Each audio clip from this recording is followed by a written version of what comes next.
जय हिंद। आज हम लोग जो 20,000 जीके जीएस का क्वेश्चन को जो सीरीज को लेकर चल रहे थे उसका नेक्स्ट पार्ट है। ठीक है, नेक्स्ट पार्ट को आज हम लोग देखेंगे। इसमें भी इतिहास का क्वेश्चन है। क्या है कि इसके पहले 2 पार्ट साइंस का लेकर के आए थे और एक पार्ट इतिहास का लेकर के आए थे, और आज फिर से एक पार्ट और इतिहास का लेकर के आए हैं, है ना। तो हम लोग सीरीज को आगे बढ़ाते हुए चलेंगे। ऐसे लगभग 200 के आसपास पार्ट आएगी, है ना। उसके बाद जाकर के आपका 20,000 है ना जीके जो टॉपिक वाइज है वो लगभग कंप्लीट हो जाएगी। ठीक है दोस्तों, ठीक है। तो हम लोग चलते हैं क्वेश्चन की ओर। ठीक है, देखिए पहला क्वेश्चन का हम लोग पढ़ेंगे। वैदिक सभ्यता का काल है। वैदिक सभ्यता का जो काल है वो काल कब है? तो 1500 ईसा पूर्व से लेकर के 600 ईसा पूर्व। वैदिक सभ्यता का काल क्या है दोस्तों? 1500 ईसा पूर्व से लेकर के 600 ईसा पूर्व। नेक्स्ट क्वेश्चन पे बात करेंगे। क्वेश्चन नंबर 2, वैदिक सभ्यता का विकास हुआ। तो वैदिक सभ्यता का विकास किसके द्वारा हुआ? तो आर्य के द्वारा हुआ। किसके द्वारा हुआ दोस्तों? आर्य के द्वारा। नेक्स्ट क्वेश्चन 3 नंबर क्वेश्चन कह रहा कि वैदिक सभ्यता कितना भागों में बांटा गया है? तो वैदिक सभ्यता 2 भागों में बांटा गया है। कितना भागों में बांटा गया है? 2 भागों में बांटा गया है। एक ऋग वैदिक काल और दूसरा उत्तर वैदिक काल, है ना। कितना भागों में बांटा गया दोस्तों? 2 भागों में, एक ऋग वैदिक काल और दूसरा उत्तर वैदिक काल, है ना। 4 नंबर क्वेश्चन देखेंगे। ऋग वैदिक सभ्यता का काल, है ना, ऋग वैदिक सभ्यता का जो काल है वो कब से कब तक माना गया है? तो ऋग वैदिक का जो काल माना गया दोस्तों वो जाकर 1500 ईसा पूर्व से लेकर के 1000 ईसा पूर्व। 1500 ईसा पूर्व से लेकर के 1000 ईसा पूर्व। इसको यहाँ पे लिख देते हैं, नहीं दिख रहा होगा, ठीक है। 1500 ईसा पूर्व से लेकर के 1000 ईसा पूर्व माना गया है ऋग वैदिक का काल। नेक्स्ट क्वेश्चन 5 नंबर क्वेश्चन कह रहा है क्या कि उत्तर वैदिक का काल कब से कब तक माना गया है? तो 1000 ईसा पूर्व से लेकर के 600 ईसा पूर्व। उत्तर वैदिक काल 1000 ईसा पूर्व से लेकर के 600 ईसा पूर्व। 6 नंबर क्वेश्चन कह रहा है आपका, है ना। सब क्वेश्चन टॉपिक वाइज है दोस्तों, ठीक है। अब आर्य का भाषा क्या थी? तो आर्य का भाषा जो थी वो संस्कृत थी। आर्य का भाषा क्या थी दोस्तों? संस्कृत। 7 नंबर क्वेश्चन देखेंगे कि आर्य शब्द का अर्थ क्या होता है? श्रेष्ठ, श्रेष्ठ एवं कुलीन। आर्य शब्द का अर्थ क्या होता है? श्रेष्ठ एवं कुलीन होता है। नेक्स्ट देखेंगे, है ना, नेक्स्ट क्वेश्चन देखेंगे, है ना, कि आर्य शब्द का प्रयोग, है ना, किसने किया था? आर्य शब्द का प्रयोग पहली बार किसने किया था? तो मैक्स मूलर ने किया था। मैक्स मूलर ने किया था। आर्य शब्द का प्रयोग, है ना, पहली बार किसने किया था? तो मैक्स मूलर ने किया था, है ना, मैक्स मूलर ने किया था। नेक्स्ट, आर्य समाज की स्थापना किसने किया? तो दयानंद सरस्वती। और कब किए थे दोस्तों? 1875 ईस्वी में। 1875 ईस्वी में। आर्य का मूल निवास स्थान कहाँ था? आर्यों का मूल निवास स्थान कहाँ था? तो मध्य एशिया। आर्यों का मूल निवास स्थान कहाँ था? तो मध्य एशिया। ये सारा क्वेश्चन ध्यान देना है दोस्तों, ठीक है। नेक्स्ट पे चलेंगे हम लोग। नेक्स्ट क्वेश्चन है कि किसने कहा था कि आर्यों का मूल निवास स्थान उत्तरी ध्रुव है? आर्यों का मूल निवास स्थान कहाँ है? उत्तरी ध्रुव है। तो बाल गंगाधर तिलक, है ना, बाल गंगाधर तिलक ने बोले थे कि आर्यों का, है ना, जो मूल स्थान है वो जाके कहाँ है? उत्तरी ध्रुव है। ये बात किसने बतलाए थे? है ना, तो ये बात को बतलाए थे, है ना, बाल गंगाधर तिलक, है ना। तो हम नाम लिख देते शॉर्ट में, है ना, तिलक लिख देते आप समझ लीजिएगा, है ना, तिलक, है ना, पूरा नाम बाल गंगाधर तिलक, 11वें दल के नेता थे। ठीक है, 12 नंबर क्वेश्चन कह रहा कि किसने कहा था कि आर्यों का मूल निवास स्थान तिब्बत है ना, किसने कहा कि आर्यों का मूल निवास स्थान कहाँ तिब्बत है ना, तो दयानंद सरस्वती, किसने कहा था, है ना, तो दयानंद सरस्वती ने कहे थे कि आर्यों का मूल निवास स्थान जो है वो कहाँ है, तिब्बत है। 13 नंबर क्वेश्चन, किसने कहा था कि आर्यों का मूल निवास स्थान, हाँ, मूल निवास स्थान जर्मनी है, मूल निवास स्थान जो है जर्मनी है, पेनक्का, है ना, कौन है दोस्तों, पेनक्का। नेक्स्ट 14 नंबर, किसने कहा था कि आर्यों का मूल निवास स्थान मध्य एशिया है, तो मैक्स मूलर, किसने कहे थे, मैक्स मूलर ने कहे थे कि आर्यों का मूल निवास स्थान जो है वो कहाँ है, तो जाकर के मध्य एशिया, और इन्हीं का सर्वमान यानी कि मान्यता प्राप्त इन्हीं कहा जाकर के। फिर 15 नंबर क्वेश्चन में देखेंगे, किसने कहा था कि आर्यों का मूल निवास स्थान सप्त सैंधव प्रदेश है ना, सप्त सैंधव प्रदेश है, गाइलस,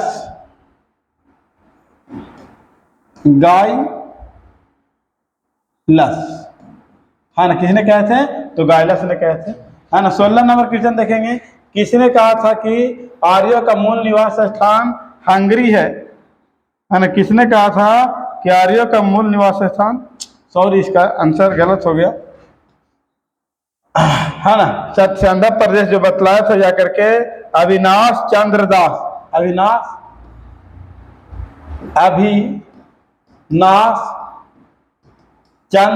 दास ने बतलाए थे, है ना। और हंगरी जो बोले थे जाकर के, तो हंगरी बोले थे गाइलस, किसने बोले थे दोस्तों, गाइलस ने बोले थे।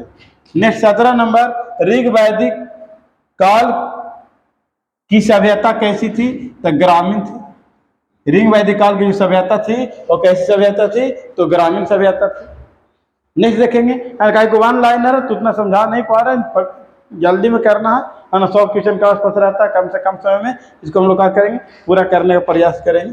फिर देखेंगे 18 नंबर, ऋग वैदिक काल की जीवन कैसी थी, है ना, जीवन कैसी थी, ऋग वैदिक काल के जो जीवन था वो कैसा जीवन था, तो पशु चारण, यानी कि लोग क्या करते थे, पशु को चराया करते थे। 19 नंबर क्वेश्चन देखेंगे, ऋग वैदिक काल की अनेक बातें इराक की किस मूल ग्रंथ से मिलती है, इराक की किस मूल ग्रंथ से मिलती है, तो जैन अवेस्ता से जाकर के ये सारी बातों का होती है ना, मिलती है ना, ध्यान देना है क्वेश्चन को। ठीक है, नेक्स्ट क्वेश्चन को हम लोग देखेंगे। नेक्स्ट क्वेश्चन है 20 नंबर क्वेश्चन, ऋग वैदिक काल की विश्व मानक धरोहर की साहित्य में किसने शामिल किया है ना, किसने शामिल किया है, तो यूनेस्को ने शामिल किया है, यूनेस्को ने जाकर के विश्व मानव धरोहर के साहित्य में जाकर के ऋग वैदिक काल को क्या किया गया, शामिल किया गया। सबसे प्राचीन वेद कौन है, तो सबसे प्राचीन वेद है जो वो ऋग्वेद है। कौन है दोस्तों, ऋग्वेद है। नेक्स्ट देखेंगे 22 नंबर क्वेश्चन, भौगोलिक दशा का मूल स्रोत क्या है ना, भौगोलिक दशा का जो मूल स्रोत है वो क्या है, ऋग्वेद है। क्या है, ऋग्वेद है। भौगोलिक दशा का मूल स्रोत क्या हो जाएगा, ऋग्वेद। 23 नंबर देखेंगे, ऋग्वेद का मूल निवास स्थान कहाँ है ना, ऋग्वेद का मूल निवास स्थान कहाँ है, यानी कि ऋग्वेद है ना कहाँ लिखाया था, है ना, किस स्थान पर जाकर के ऋग्वेद को लिखा गया था, तो सप्त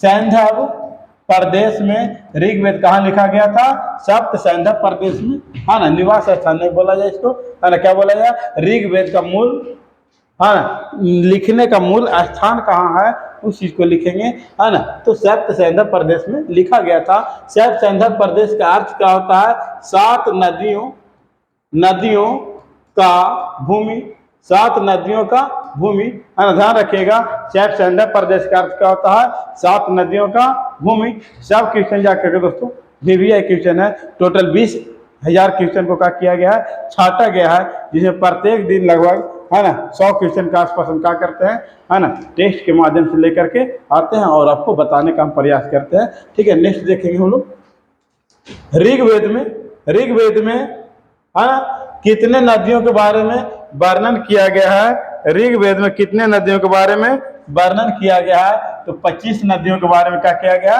वर्णन किया गया है। ऋग्वेद की सबसे पवित्र एवं प्रिय नदी कौन सा था, ऋग्वेद की सबसे पवित्र और प्रिय नदी, है ना, सरस्वती नदी था। कौन नदी था दोस्तों, सरस्वती नदी था। नेक्स्ट क्वेश्चन, ऋग्वेद में सर्वाधिक बार किस नदी का प्रयोग किया गया है, सर्वाधिक बार किस नदी का प्रयोग किया गया है, तो सिंधु नदी का जाकर के, है ना, सर्वाधिक बार प्रयोग किया गया है। नेक्स्ट देखेंगे, है ना, ऋग्वेद में किस नदी का प्रयोग एक बार किया गया है, तो ऋग्वेद में गंगा नदी का प्रयोग एक बार किया गया।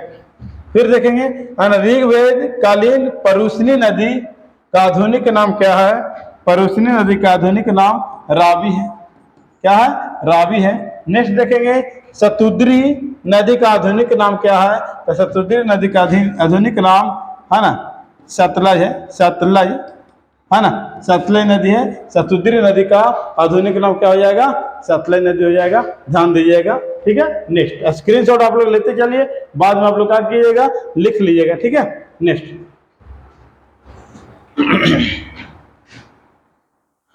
31 नंबर देखेंगे, अस्किनी नदी का आधुनिक नाम क्या है। अस्किनी नदी का जो आधुनिक नाम है वो चिनाब है।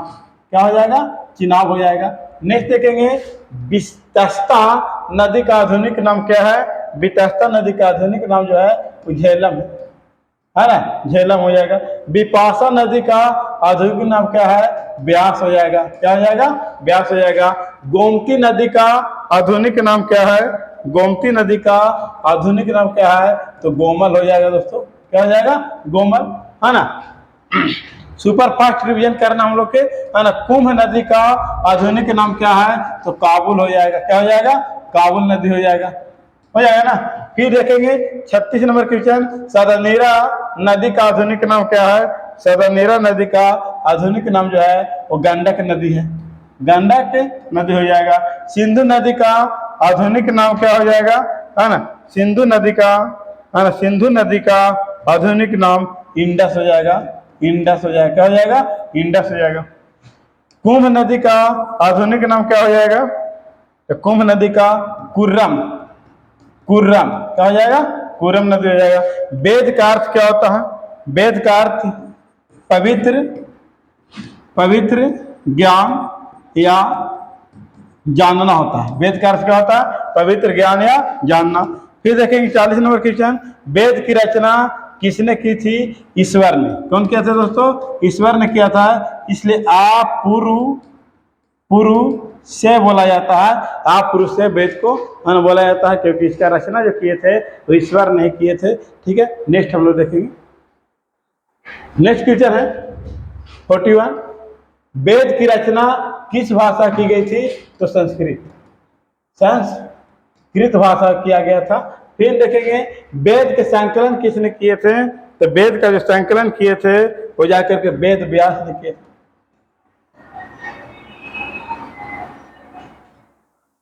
वेद का संकलन जो किए थे वो जाकर के वेद व्यास, वेद का संकलन वेद व्यास ने किए थे। कौन किए थे दोस्तों, वेद व्यास ने किए थे। फिर देखेंगे वेद व्यास ने वेद की संकलन किस काल में किए थे, है ना, किस काल में किए थे, है ना, वेद का संकलन, है ना, तो इसका राइट आंसर हो जाएगा गुप्त काल में। किस काल में, गुप्त काल में वेद का संकलन किया गया था। फिर नेक्स्ट देखेंगे, है ना, वेद व्यास कितने भागों में, है ना, वेद को कितने भागों में बांटा गया है, तो वेद के 4 भागों में बांटा गया है। फिर नेक्स्ट देखेंगे ऋग्वेद में मंडल क्या होगा, मंडल की संख्या कितनी थी, 10। ऋग्वेद में मंडल की संख्या कितनी है दोस्तों, 10 है। नेक्स्ट देखेंगे 46 नंबर क्वेश्चन देखेंगे, ऋग्वेद में सूक्तों की संख्या कितना है, तो 10 से 28। नेक्स्ट देखेंगे ऋग्वेद में मंत्रों और ऋचाओं की संख्या है ना कितनी है, तो 10,580 है ना। फटाफट रिवीजन में हम लोग चलेंगे है ना, लेट नहीं करेंगे, ठीक है। नेक्स्ट देखेंगे ऋग्वेद में सबसे पुराना मंडल कौन सा है, तो 2 से 7, 2 से 7 2 और 7 हो जाएगा है ना।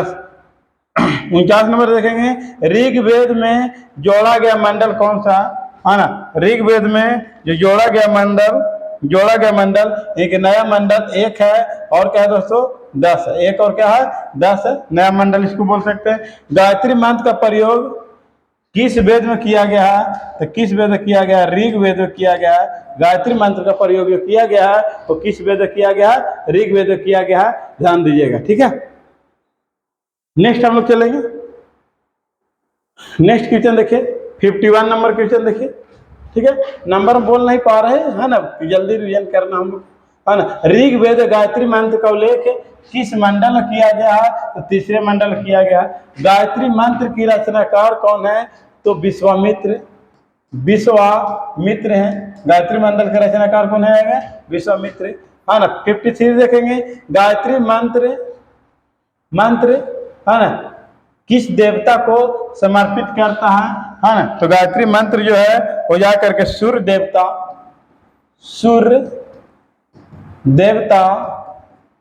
सावित्री को समर्पित करता, सूर्य देवता सावित्री को क्या करता है दोस्तों, समर्पित करता। फिर नेक्स्ट देखेंगे है ना ऋग्वेद में चौथा मंडल किसको समर्पित करता है, तो ऋग्वेद में जाकर के चौथा मंडल जो है वो कृषि को समर्पित करता है। किसको करेगा, कृषि को। ऋग्वेद में 7वां मंडल है ना किस देवता को समर्पित करता है, तो ऋग्वेद में 7वां मंडल विष्णु देवता को समर्पित करता है। किस देवता को, विष्णु को। ऋग्वेद में 10वां मंडल किस देवता को समर्पित करता है, तो ब्रह्मा और चतुर्वर्ण समाज है ना, ब्राह्मण और किन है ना, चतुर्वर्ण समाज है ना। 57 नंबर देखेंगे ऋग्वेद में 9वां मंडल है ना किसे समर्पित करता है, तो सोम देवता को समर्पित करता है। नेक्स्ट देखेंगे 58 नंबर ऋग्वेद में वेद त्रय किसे कहते हैं, 1, 2 और 3 वेद को क्या कहा जाता है, वेद त्रय कहा जाता है। ऋग्वेद, यजुर्वेद और सामवेद को क्या कहा जाता है, वेद त्रय के नाम से जाना जाता है। नेक्स्ट देखेंगे हम लोग यजुर्वेद, सामवेद, अथर्ववेद किस काल में लिखा गया है, तो उत्तर वैदिक काल में। किस काल में लिखा गया है, उत्तर वैदिक काल में लिखा गया है जाकर के। यजुर्वेद, सामवेद, अथर्ववेद किस काल में लिखा गया है, उत्तर वैदिक काल में लिखा गया है। नेक्स्ट देखेंगे ऋग्वेद में वर्णित सबसे महत्वपूर्ण देवता है ना, ऋग्वेद में वर्णित सबसे महत्वपूर्ण देवता जो थे वो कौन थे, तो इंद्र थे। ऋग्वेद में सबसे महत्वपूर्ण देवता कौन थे, इंद्र थे। नेक्स्ट देखेंगे, ठीक है। नेक्स्ट देखिएगा, अब ज्यादा नहीं है, 40 क्वेश्चन और है। 61 नंबर क्वेश्चन किस वेद को कर्मकांडीय वेद कहा जाता है, तो यजुर्वेद को वेद को क्या कहा जाता है, कर्मकांडीय वेद कहा जाता है। किस वेद को गद और पद दोनों में लिखा गया है, तो यजुर्वेद को गद और पद दोनों में लिखा गया। शुक्ल पक्ष है ना, शुक्ल यजुर्वेद को क्या कहा जाता है, तो गद में लिखा गया। क्या में लिखा गया, गद। गद का मतलब होता है कहानी में लिखा गया, गद मतलब क्या होता है, कहानी में लिखा गया है ना। और जाकर के कृष्ण पद में लिखा गया दोस्तों, इसको क्या लिखा गया है, पद में लिखा गया है। और इसको जाकर के गद, पद का मतलब कहानी होता है, गद और पद दोनों में जाकर के इसको लिखा गया है। और पद का मतलब होता है कविता। क्या होता है दोस्तों, कविता। तो पद मतलब क्या हो जाएगा, कविता हो जाएगा। 65 देखेंगे यजुर्वेद में मंत्रों की संख्या कितना है, तो 1990 है। यजुर्वेद में मंत्रों की संख्या कितना है दोस्तों, 1990। नेक्स्ट देखेंगे 66 नंबर यजुर्वेद में उपनिषद कौन सा है, यजुर्वेद में है ना कौन सा उपनिषद है, इसे देखेंगे हम लोग। तो उपनिषद है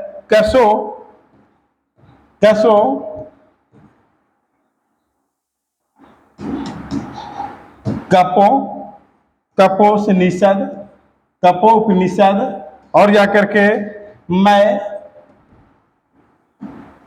गायत्री उपनिषद, फिर जाकर के श्वेता सबरूप निषद, है ना। ये 3 उपनिषद जाकर के ये अर्जुवेद में आते हैं, यानी कि कशोपनिषद, मैत्रा, मैं गायत्री उपनिषद, श्वेता सबरूप उपनिषद। नेक्स्ट देखेंगे हम लोग ये अर्जुवेद को कितने भागों में बांटा गया है। तो ये अर्जुवेद को जो बांटा गया है वो 2 भागों में बांटा गया है। नेक्स्ट देखेंगे संगीत का वर्णन किस वेद में है। तो संगीत का वर्णन साम वेद में है, साम वेद में है। और साम वेद को संगीत का क्या कहा जाता है, जनक कहा जाता है।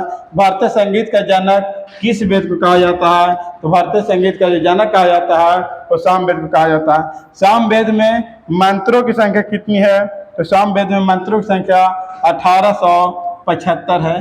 कितना है, 1875 है। ठीक है, नेक्स्ट देखेंगे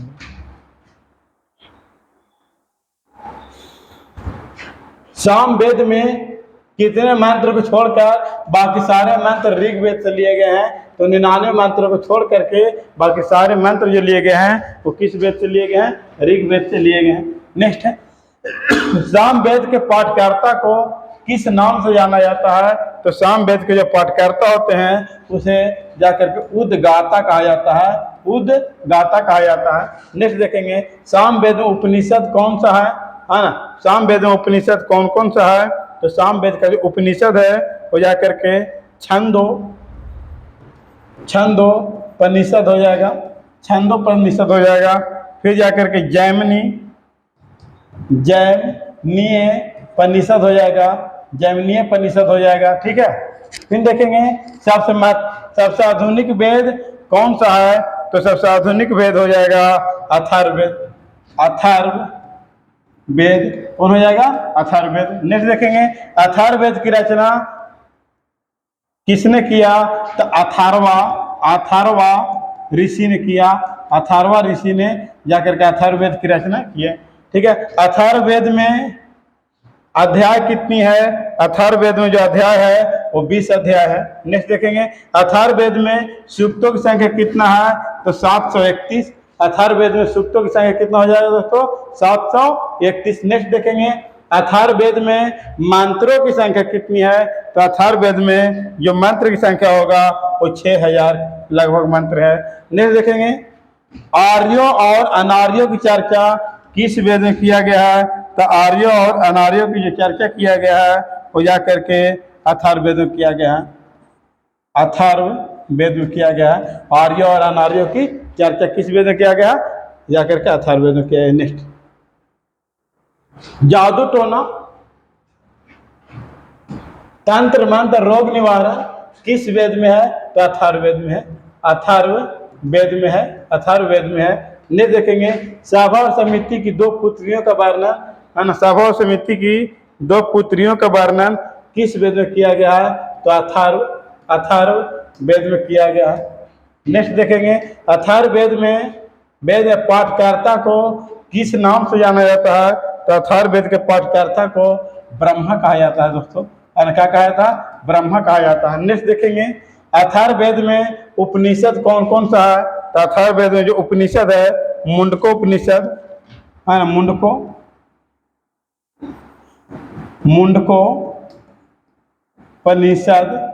है ना, मुंडकोपनिषद, प्रश्नोपनिषद,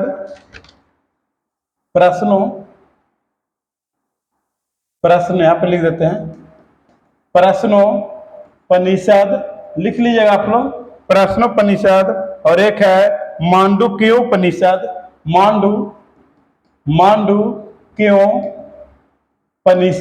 मांडुक्योपनिषद है। नेक्स्ट देखेंगे 84 वैदिक सभ्यता का सबसे अंतिम भाग किसे कहते हैं।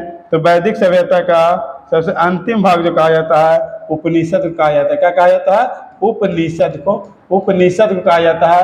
वैदिक सभ्यता का सबसे अंतिम भाग किसे कहा जाता है, उपनिषद को कहा जाता है। दिख रहा है उपनिषद लिखा हुआ है, ठीक है, समझिएगा। उपनिषद किसे कहा जाता है, उपनिषद को। नेक्स्ट देखेंगे ऋग्वेद में पाठकर्ता को हम ऋग्वेद के पाठकर्ता को क्या कहते हैं? तो होत्री कहते हैं। क्या कहते हैं दोस्तों? होत्री कहते हैं। नेक्स्ट देखेंगे है ना, सभी ब्राह्मणों में सबसे विशाल ब्राह्मण कौन सा है? सही ब्राह्मण ग्रंथ है दोस्तों, है ना। इसमें से सबसे विशाल ब्राह्मण जो है वो जाकर शतपथ ब्राह्मण है ना। ब्राह्मण क्या है? ग्रंथ है। ठीक है। उपनिषद कितने हैं? तो उपनिषद की संख्या दोस्तों 108 है ना। क्या है? 108 है। नेक्स्ट देखेंगे हम लोग। नेक्स्ट है सत्यमेव जयते का वर्णन किस उपनिषद में किया गया है? मुंडको उपनिषद में किया गया है। मुंडको उपनिषद में जाकर के है ना इसका वर्णन किया गया है। सत्यम शिवम सुंदरम का वर्णन किस उपनिषद में किया गया है ना। तो सत्यम शिवम सुंदरम का वर्णन कठोपनिषद में किया गया। कठो यहाँ पर लिख देते हैं दोस्तों, कठोपनिषद में किया गया है। नेक्स्ट देखेंगे यम नचिकेता का वर्णन किस उपनिषद में किया गया है? यम नचिकेता का वर्णन जो किया गया है, यम नचिकेता सत्यम शिवम सुंदरम का जो वर्णन है दोस्तों वो जाकर के है ना, सत्यम शिवम जो सुंदरम का वर्णन है एक गलत हो गया है। ठीक है, इसको समझिएगा। सत्यम शिवम जो सुंदरम का जो वर्णन है वो जाकर के श्वेता रूपनिषद है ना। श्वेता रूपनिषद में जाकर के उसका वर्णन किया गया है। और यम नचिकेता का जो वर्णन किया गया है वो कठो है ना, किस उपनिषद में? कठोपनिषद में इसका जाकर के क्या किया गया? वर्णन किया गया है। नेक्स्ट 91 चार आश्रम का वर्णन है ना। चार आश्रम का वर्णन किस उपनिषद में किया गया है? तो जलोपनिषद में किया गया है। जलोपनिषद में किया गया कठो यम नचिकेता चार आश्रम का वर्णन जाकर किस उपनिषद किया गया? जलोपनिषद में। उपनिषद मूलतः कितने दर्शन पर आधारित है? तो उपनिषद जो है जाकर के वो 7 दर्शन पर क्या है दोस्तों? आधारित है। चवार्क दर्शन के प्रवर्तक कौन है? तो चवार्क दर्शन के जो प्रवर्तक है वो जाकर के चवार्क ही है जाकर के है ना। योग दर्शन का पतंजलि योग दर्शन का कौन है? पतंजलि। सांख्य दर्शन का कौन है दोस्तों? कपिल। सांख्य दर्शन के प्रवर्तक कौन है? कपिल। न्याय दर्शन कौन है? गौतम। न्याय दर्शन के कौन है? गौतम। बात को समझिएगा। सत्यमेव जयते का वर्णन मुंडको उपनिषद में है ना। सत्यम शिवम सुंदरम का वर्णन श्वेता सब रूप उपनिषद में जाकर के। यम नचिकेता कहानी वर्णन जाकर कठोपनिषद में। चार आश्रमों का वर्णन जलोपनिषद में। उपनिषद मूलतः कितने दर्शन पर आधारित है? 7 दर्शन पर है। चवार्क दर्शन के प्रवर्तक चवार्क हैं। योग दर्शन के प्रवर्तक जाकर के है ना पतंजलि हैं है ना। सांख्य दर्शन के प्रवर्तक कपिल हैं। न्याय दर्शन के प्रवर्तक कौन है? गौतम। नेक्स्ट देखेंगे हम लोग। हाँ, नेक्स्ट क्वेश्चन है 97 नंबर। पूर्व मीमांसा दर्शन के प्रवर्तक कौन है? तो पूर्व मीमांसा दर्शन के प्रवर्तक है वो कौन है? जैमिनी है। कौन हो जाएंगे? जैमिनी हो जाएंगे। उत्तर मीमांसा दर्शन के प्रवर्तक कौन हो जाएंगे? तो बदरायन हो जाएंगे। बदरायन है ना, कौन हो जाएंगे? बदरायन हो जाएंगे। वैशेषिक दर्शन के प्रवर्तक कौन हो जाएंगे? तो वैशेषिक दर्शन के कनाड हो जाएंगे। कौन हो जाएंगे? कनाड हो जाएंगे। वेद को भली भांति समझने के लिए है ना वेदांत को कितने भागों में बांटा गया है? तो वेद को भली भांति समझने के लिए वेदांत को कितने भागों में बांटा गया? 6 भागों में बांटा गया है ना। वेदांत कुल कितने हैं? 6 है दोस्तों, है ना। ये जाकर के 100 क्वेश्चन मतलब 30 मिनट का कर दिए है ना, समाप्त कर दिए। बाकी है ना वन लाइन में क्वेश्चन उतना नहीं समझाया जा रहा है ना, इसलिए किसी इसको क्या करना है?